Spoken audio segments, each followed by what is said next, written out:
할렐루야. 오늘도 하나님 앞에 나와 온라인으로 예배하는 모든 성도님들을 환영합니다. 자, 기도함으로 새벽 예배 시작하겠습니다. 사랑의 주님, 오늘도 저희들을 하나님 앞에 불러주시고 또 많은 사람들이 세상의 헛된 것들을 바라보지만 저희들의 마음의 문을 열어 주님 음성 듣게 하심에 감사를 드립니다. 오늘 시간 주님을 찾고자 갈급한 심령으로 하나님 앞에 섰습니다. 메마른 저희 마음 가운데 성령의 담배를 내려주시고 은혜의 강물을 흘려주셔서 우리의 영혼이 하나님께서 주시는 은혜로만 충만하게 채워 주옵소서. 오늘도 말씀해 주실 것 믿사오며 예수님의 이름으로 기도합니다. 아멘. 오늘 주시는 하나님의 말씀은 로마서 3장 21절부터 31절까지의 말씀입니다. 이제는 율법 외에 하나님의 한 의가 나타났으니 율법과 선지자들에게 증거를 받은 것이라. 곧 예수 그리스도를 믿음으로 말미암아 모든 믿는 자에게 미치는 하나님의 은이 차별이 없느니라. 모든 사람이 죄를 범하였음에 하나님의 영광에 이르지 못하였더니 그리스도 예수 안에 있는 성령으로 말미암아 하나님의 은혜로 값없이 이롭다 하심을 얻은 자 되었느니라. 이 예수를 하나님이 그의 피로써 믿음으로 말미암는 화목제물로 세우셨으니 이는 하나님께서 길이 참으시는 중에 전에 지은 죄를 간과하심으로 자기의 의로우심을 나타내려 하심이니 곧 이때 자기의 의로우심을 나타내사 자기도 또한 예수 믿는 자를 의롭다 하려 하심이라. 그런즉 자랑할 때가 어디냐? 있을 수가 없느니라. 무슨 법으로냐? 행위로냐? 아니라 오직 믿음의 법으로니라. 그러므로 사람이 의롭다 하심을 얻는 것은 율법의 행위에 있지 않고 믿음으로 되는 줄 우리가 인정하노라. 하나님은 다만 유대인의 하나님이시냐? 또한 이방인의 하나님은 아니시냐? 진실로 이방인의 하나님도 되시느니라. 할례자도 믿음으로 말미암아 또한 무할례자도 믿음으로 말미암아 의롭다 하실 하나님은 한 분이시니라. 그런즉 우리가 믿음으로 말미암아 율법을 파기하느냐? 그럴 수 없느니라. 도리어 율법을 굳게 세우느니라. 아멘. 사도 바울은 로마서의 말씀을 통해서 우리에게 중요한 주제 한 가지를 이야기해주고 있습니다. 그것은 바로 어떤 사람이든 하나님 앞에 죄인일 수밖에 없다는 것입니다. 유대인이든 이방인이든 열심을 다해 하나님의 말씀을 지키는 사람이든 교회 다니지 않는 사람이든 모두 다 똑같이 죄 아래 있는 사람이라는 것을 이야기하고 있는 것입니다. 그렇다면 왜 우리가 모두 죄인입니까? 완벽하고 거룩한 그 하나님의 기준 앞에 어떤 사람도 다가갈 수 없기 때문입니다. 그리고 이것에 대해 킹켈러 목사님은 로마서 주석에서 다음과 같은 비유로 우리에게 잘 설명해 주셨습니다. 세 부류의 사람이 한국에서 태평양을 건너 하와이까지 건너가려고 합니다. 첫 번째 사람은 수영을 아예 하지 못하는 사람이었고, 두 번째 사람은 수영을 어려서부터 좋아해서 수영 실력이 꽤 있던 사람이었습니다. 그리고 마지막 사람은 수영 국가대표 선수입니다. 수영 국가대표 선수가 된다는 것은 어지간히 수영을 잘해서 되는 것이 아닙니다. 수영을 좋아하거나 취미로 하는 것과는 실력이 천지 차이일 것입니다. 그리고 그렇게 세 사람이 태평양을 건너 하와이로 출발하게 되었습니다. 먼저 수영을 하지 못하는 사람은 바다에 들어가자마자 수영을 전혀 하지 못하니까 바다에 빠져버렸습니다. 그리고 두 번째 사람, 수영을 취미로 했던 사람은 그래도 꽤 바다를 헤엄쳐 나가더니 결국 얼마 가지 못해서 바다에 가라앉아 버렸습니다. 그리고 마지막으로 이 수영 국가대표 선수는 어떻게 되었겠습니까? 그도 역시 바다에 빠질 수밖에 없었습니다. 국가대표 선수는 선수답게 4km쯤 가더니 지치기 시작했고 6km쯤 가더니 힘이 완전히 빠져버렸습니다. 그리고 8km 정도 가서 그때서 바다에 빠져 죽게 된 것입니다. 분명 이 세 명의 사람, 수영 실력은 다 다르고 또 바다를 헤엄쳤던 거리는 다 다르지만 절대로 태평양, 거대한 바다를 건널 수 없다는 점에서는 완전히 똑같은 사람인 것입니다. 이들 중에 누가 다른 이들보다 물에 더 많이 빠졌다고 할 수 없고 누가 더 멀리까지 갔는지도 중요하지 않은 것입니다. 똑같이 바다에 빠졌기 때문입니다. 그리고 이것은 하나님과 우리의 관계도 마찬가지입니다. 우리가 수영선수라면 그 하와이는 하나님이 계신 천국입니다. 우리가 도덕적으로 살고 선한 일을 하고 교회에 다니고 열심히 교회 봉사를 한다고 해서 우리 스스로는 절대 의롭게 될 수 없습니다. 헤엄쳐서 태평양을 건너가려는 시도 자체가 말이 안 되는 것처럼 우리도 우리의 어떤 행위로, 심지어 그것이 말씀을 지키는 것이라고 할지라도 우리가 완벽히 거룩한 하나님처럼 거룩하게 된다는 것은 절대로 불가능한 것입니다.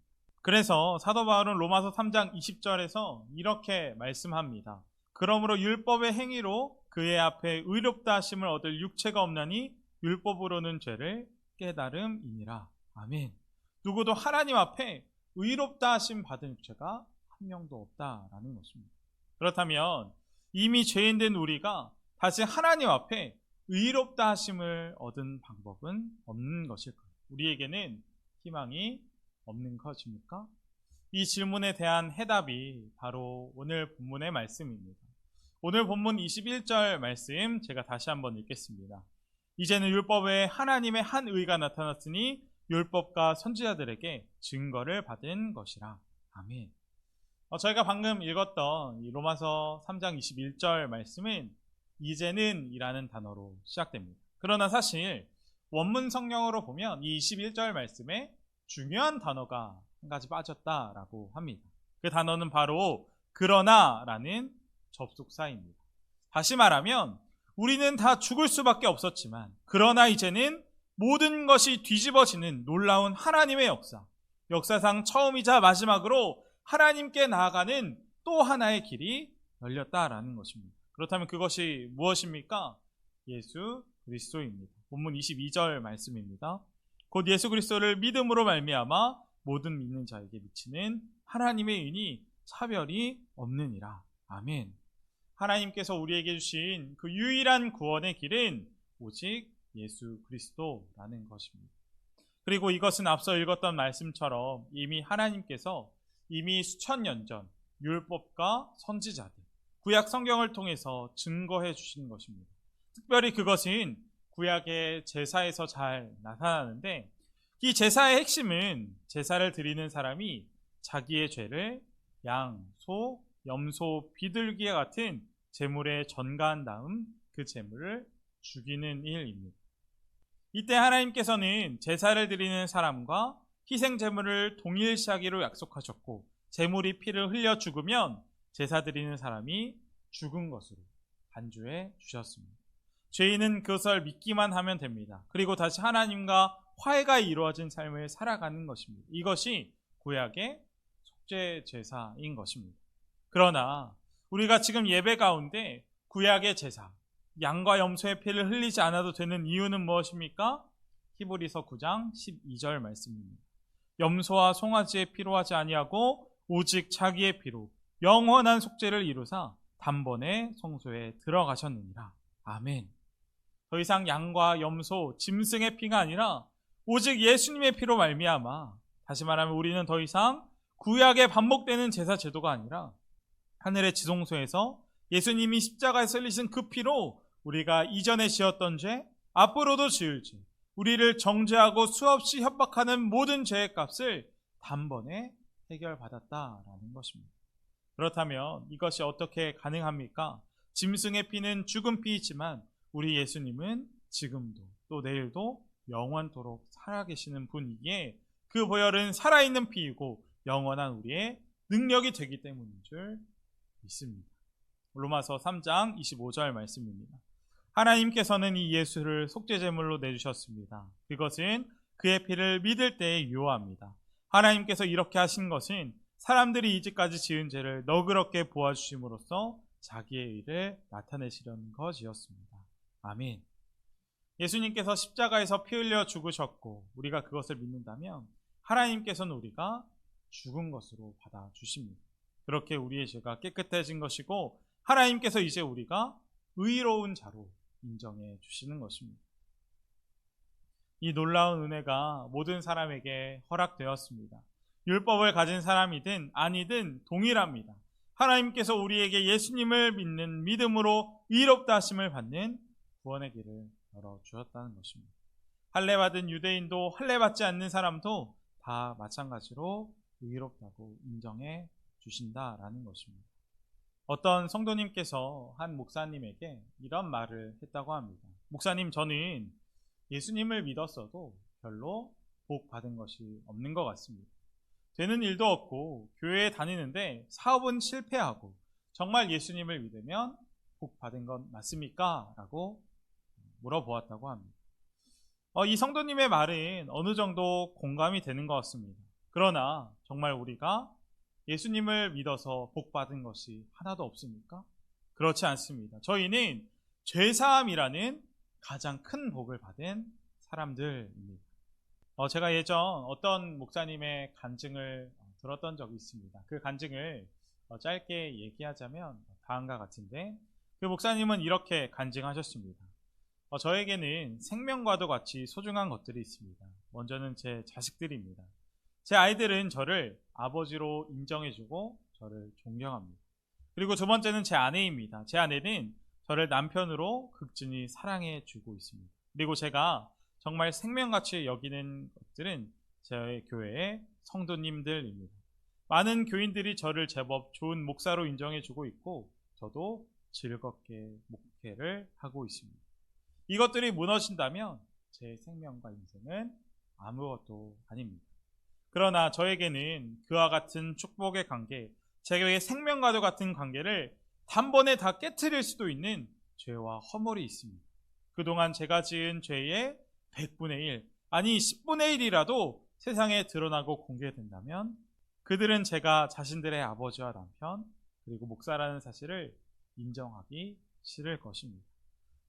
제게 그처럼 치명적인 일이 어디 있겠습니까?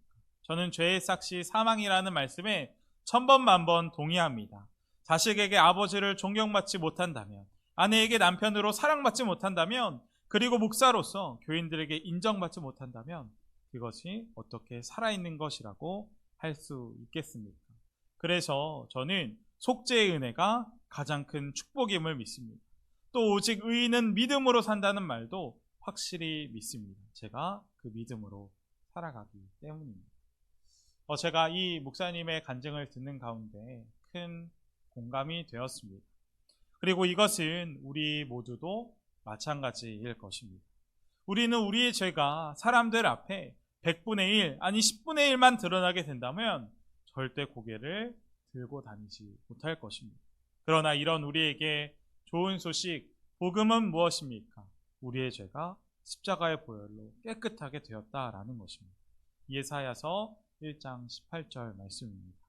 오라 우리가 서로 변론하자. 너희의 죄가 주홍 같을지라도 윤과 같이 희어질 것이요 진홍같이 붉을지라도 양털같이 희게 되리라.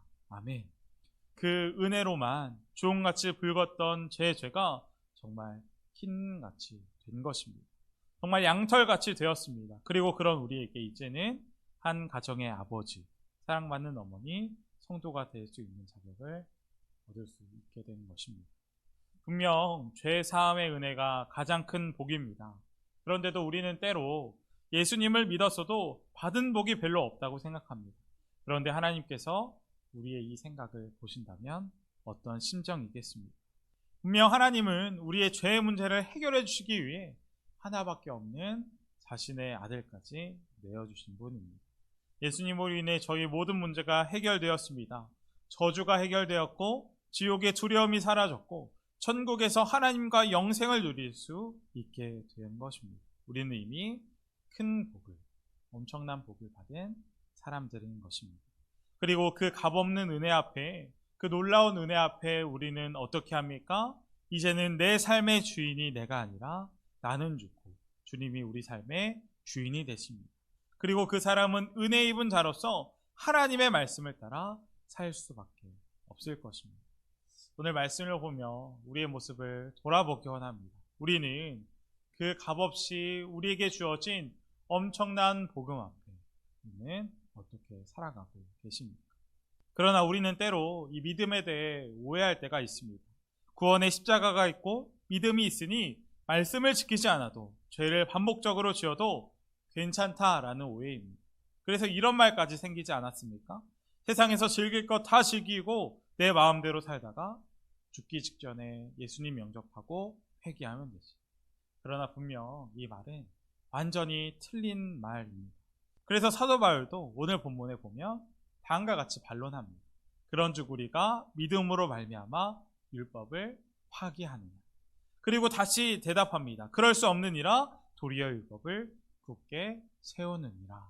아멘. 하나님 말씀을 지켜서 구원을 받는 것은 아니지만 정말 주님을 만난 사람은 자신이 죄인이고 예수님의 보혈로 구원받았다는 사람은 주님이 하셨던 것처럼 서로 사랑하고 긍휼히 여기며 죄에 대해 분노하며 하나님의 말씀을 따라 율법을 굳게 세우며 살 수밖에 없다라고 말하는 것입니다. 저는 2년 전 목사 안수를 받았습니다. 그런데 목사 안수를 앞둔 어느 날 사탄이 저에게 와서 이렇게 속삭이는 것 같았습니다. 너 같은 게 어떻게 목사가 될 수 있어? 참 뻔뻔하다. 저는 이 사탄의 속삭임에 반박할 것이 아무것도 없었습니다. 그래서 수위를 고민했습니다. 그러나 그때 제가 다시 한번 일어설 수 있었던 것은 바로 십자가였습니다. 분명 제 안에 죄가 있는 것은 사실입니다. 그러나 그 죄는 이미 제가 십자가 앞에서 내려오는 사함받은 죄들입니다.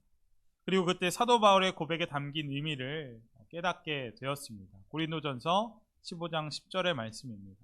내가 나된 것은 하나님의 은혜로 된 것이니. 아멘.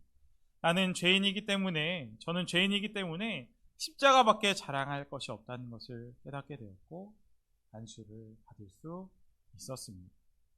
우리가 오늘 말씀을 보며 우리에게 주어진 복음이 얼마나 값진 것이고 귀한 것인지 다시금 마음에 새겼으면 좋겠습니다.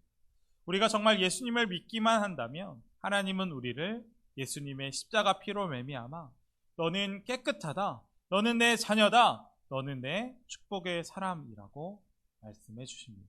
그리고 주님이 우리 안에서 우리를 의롭게 살게 하시고 사랑하며 살도록 만들어 주십니다. 마음의 주인이신 주 예수님이 우리로 하여금 하나님의 말씀대로 살 수 있게 해주시는 것입니다. 오직 은혜로만, 하나님의 은혜로만 지금의 우리가 있는 것입니다. 그래서 우리가 언제나 나를 자랑하고 내 공로, 내 열심이 아니라 오직 십자가만 자랑하기 원합니다. 그때 하나님께서는 우리가 십자가를 자랑할 그때 자격 없는 우리를 보시며 기뻐하실 줄 믿습니다. 함께 기도하겠습니다. 첫 번째로 기도하기 원하는 것은 우리가 은혜 받은 자임을 다시 성령님께서 기억하게 해달라고 기도하겠습니다. 분명 사단은 우리의 죄를 들춰내고 우리를 정죄하며 하나님 앞에서 고발합니다. 그러나 그 죄는 이미 십자가 앞에 주님의 보혈로 완전히 깨끗하게 된 죄입니다. 그 은혜 앞에 은혜 입은 자로서 하나님의 은혜로만 살아가는 저희 모두가 되게 해달라고 이 시간 함께 기도하겠습니다. 두 번째로 기도할 것은 날씨가 많이 춥습니다. 공부 때문에 모든 성도님들을 위해 기도해 주시고 많은 분들과 입시를 치르고 있는 그 다음 세대들을 위해 함께 기도하겠습니다. 자, 기도함으로 모든 예배 마치겠습니다. 하나님 아버지 감사합니다. 죄 많은 저희를 십자가의 은혜로 구원해 주시고 이제 이롭게 살 수 있도록 해주시니 감사를 드립니다. 하나님, 나의 나된 것은 은혜밖에 없을 줄 믿습니다. 우리가 이 사실을 마음에 새겨 우리의 자랑, 공로, 노력이 아니라 은혜로만 살아가는 저희 모두가 되게 하여 주옵소서. 하나님, 그러나 때로 우리 마음 가운데 여전히 죄가 있고 죄가 우리를 공격합니다. 그때마다 우리의 마음의 주인이 누군지 기억하게 하시고 우리의 걱정, 근심, 염려 모두 주님께만 맡겨 예수님을 마음의 왕으로 모시고 오직 주님만 바라보며 주님께 순종하며 살아가는 저희 모두가 되게 하여 주옵소서. 이 모든 말씀 예수님의 이름으로 기도합니다.